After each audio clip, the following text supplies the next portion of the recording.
Hi, my name is Asher Hanna and I'm a wealth advisor here at Gratus Capital. And today I'm going to talk to you about the importance of reviewing how your assets are titled so that your estate planning goals can be met. When we first start working with clients, it's a common misconception that their will is going to cover the disposition of everything that they own. In reality, how their assets are titled and whether or not those assets have beneficiary designations attached to them will dictate which assets pass via their will and through probate and which assets go directly to a surviving heir or co-owner. So with that, let's cover the 4 ways that assets pass. One way that assets pass is via a beneficiary designation.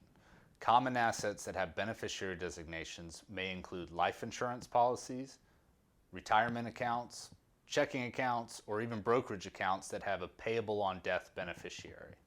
What this means is that instead of that account flowing in accordance with the client's will, that account will go directly to the named beneficiary when the client passes away. Sometimes this is appropriate. Other times, this may have been established 20 years ago when the retirement account was open, and the client's estate planning objectives have since changed. So we always want to work with clients to ensure that their beneficiary designations are up to date. Another way that an asset can transfer upon death is if that asset is titled joint with right of survivorship. What this means is that there are 2 owners, and when one owner passes away, the surviving owner inherits 100% of the property. This can be a great way to bypass probate and streamline the estate settlement process, but we want to make sure that this titling is appropriate so that it fulfills our client's estate objectives. If not, we may need to either update a will or review the titling of this particular asset. The third way that assets can transfer upon death is via a trust.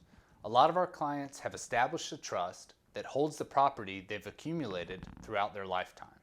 Within the trust, they outline the terms for what will happen to that property when they pass away. This is a great way to bypass probate and also adds a level of privacy when you are transferring wealth onto loved ones or to charity. Lastly, there's the probate process. Now, if you don't have a will, the laws of your state will determine how your assets pass to your heirs.